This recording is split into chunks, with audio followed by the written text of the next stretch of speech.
In the name of our Creator, our Redeemer, and our Sustainer. Amen. Please be seated. Good morning, church. Again. I'm so grateful to be with you today. And again, another special welcome to the good people of St. John's in Saugus who are joining us by Zoom. And what a week it has been. Amen. We are in a season of surrender as we confront very real threats to our democracy while rooting ourselves in the promise of God's liberation. This feels like a full-time job. It has been exhausting to keep our balance as the priorities shift beneath our feet. And so we find ourselves this morning once again on Jesus' tour of miracles, and there are 7 of these in the Gospel of John. And I love preaching on the miracles because what seems like a slow ball or an easy hit is often symbolic of something more granular. You see, Jesus and his disciples are sitting on this mountaintop, and he acknowledges the crowds that are starting to form around him. Jesus says, "Where are we going to buy bread for these people to eat?" He said this to test Philip, for he himself knew what he was going to do. And Philip responds that not even 6 months of wages would be enough to give everyone even a little bread. Here, Philip illustrates the magnitude of how much this action is needed and how little they have to do it. And this is the lead up for the miracle, amen? Out of no way, out of nothingness, out of near guaranteed failure, there is light. But before that light can enter, before God can do what God knows only God can do, there has to be an act of obedience. Now, I know that obedience can feel weird as Christians, especially as we try to plant our gardens in the echoes of Christian nationalism and fascism. I know that it can be difficult to move in deference when it feels like we couldn't possibly be obedient to the same God as those who wish harm on us. But we know that this miracle and our devotion to God is a two-way street, that relationships require consent and participation. When Christ asks of what the people have, Andrew informs him that there is a boy who has 5 barley loaves and 2 fishes. And the use of barley here is important because it notes that this child just doesn't have a lot, as barley was often used in poor communities at that time. Yet he shows up anyway and offers what he has. Now, we don't see that interaction in this story, but I know so many of us can relate to only having enough for ourselves, but still being moved to share anyway. And it's so interesting to see this boy here because he's rarely mentioned in translations of any of the other Gospels when this miracle is described. In fact, in every other gospel, the disciples try to convince Jesus to send the people away because they cannot be fed. But John writes of a Jesus who already knew that he was going to feed 5,000 people, amen? John writes of a young boy who will be an essential element of that miracle. This child with no name, who many books and translations don't even bother to acknowledge, is the bearer of the bread and the root of the miracle. You see, John writes of a miracle that is mobilized through love. Jesus says, make the people sit down. Make the people feel the grass, connect with each other, wait on God together, wade through the trial of hunger together. And so then Jesus performs this miracle, and when the crowd tries to amplify his prophecy to king, to power, he retreats.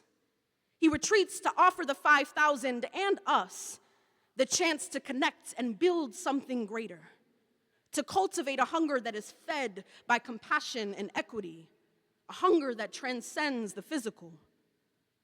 And this is a beautiful gospel instance of the breaking of the bread, a root of the Last Supper to come, and the Eucharist that we'll have here today, a place where Jesus and us make something out of nothing.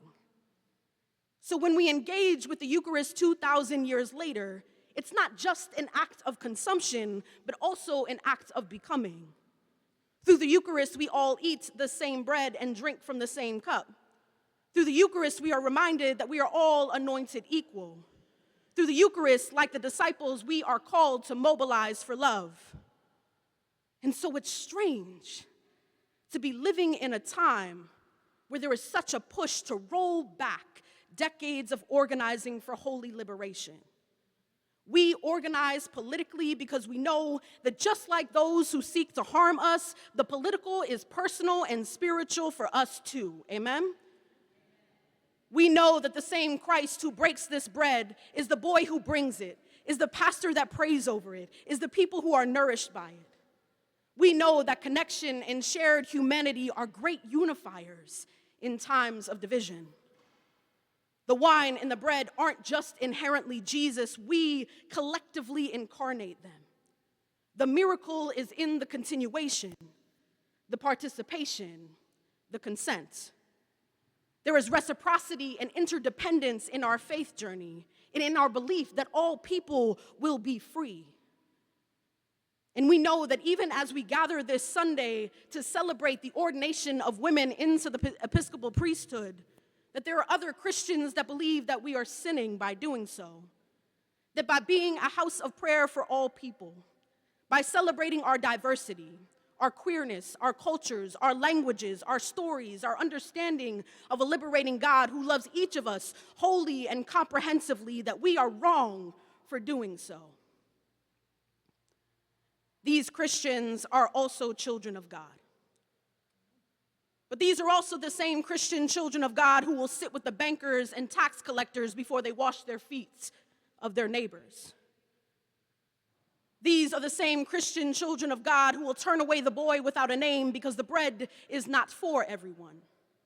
These are the same Christian children of God who do not believe in the separation of church and state. These are the same Christian children of God who promote Project 2025, a manifesto of policy proposals that seek to divide and humiliate rather than unify and elevate. Some of those proposals include climate change denial, the revocation of diversity, equity, and inclusion programs and initiatives in public schools, expansion of presidential powers, reclassifying public service positions as available only to those loyal to the executive office, the increased militarization of the border, the dissolution of radical gender ideology, i.e. trans and queer erasure, and virtually no access to safe abortions and other reproductive care. And we should be terrified of these measures, not just because they're deeply emblematic of fascism, but because at the roots, they are symptoms of a disease founded on white supremacy and Christian nationalism. And beloved, that is our sin to bear. And so every day, as Christians who believe in holy liberation, we take one step forward and two steps back, hindered by glass ceilings and borders and racism and poverty. I know that the last few weeks have been exhausting for us. And it's hard to mobilize for love when there are so many who turn their backs to us, those who tell us that we are not deserving of the bread.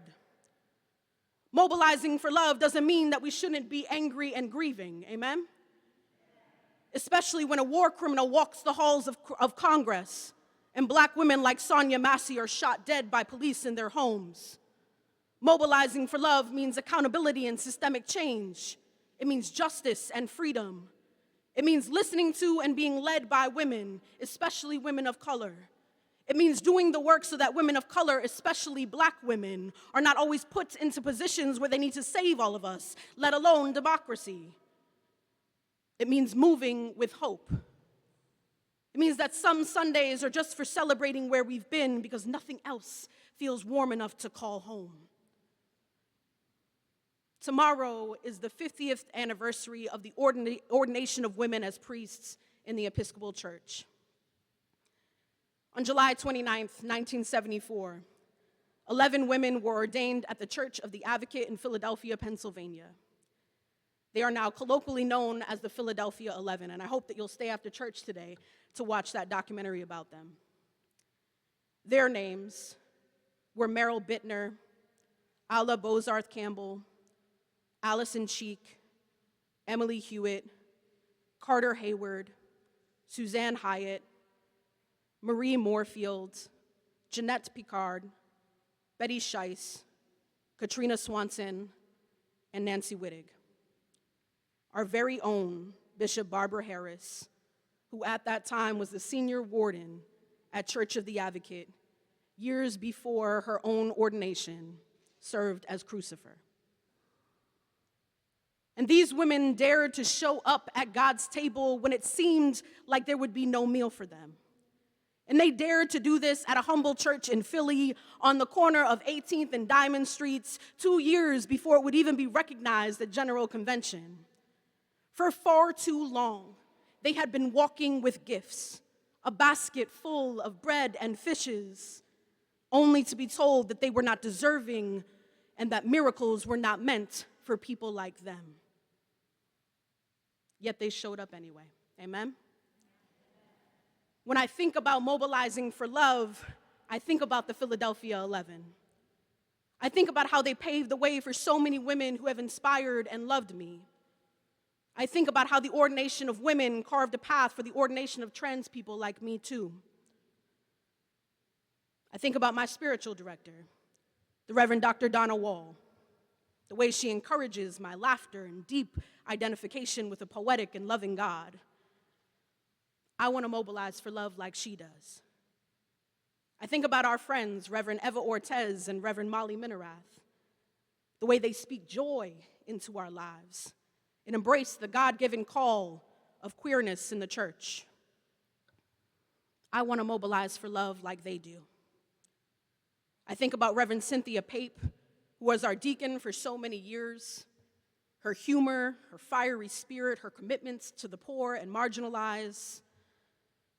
I want to mobilize for love like she does. I think about Christy and Elena, their sweetness, the godliness of their work in chaplaincy at Manna. I want to mobilize for love like they do. I think about Reverend Jennifer McCracken as she leaves us on sabbatical.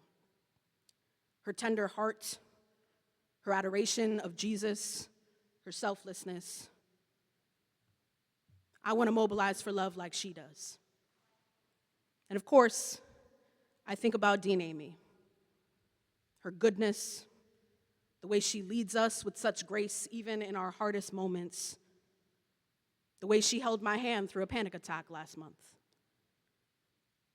I want to mobilize for love like she does.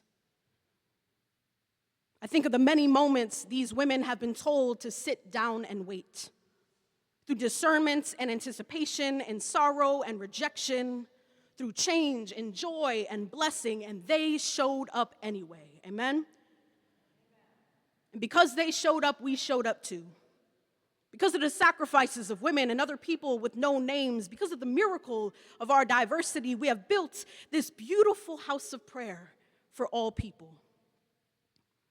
A place where there are no pews for you to buy, no gatekeepers around the table, no spirits unworthy. No matter who you are, no matter where you have been, you are welcome here. And in a country that seems to have forgotten this commandment, we shine bright, beloved. The miracle is in the love and the obedience. Jesus calls on us to mobilize for this love, to sacrifice our comfort so that others may live, to confront empire, and to believe in a world where the birds still sing. And if we do this, beloved, there will always be enough to eat. Let all of God's people say, amen.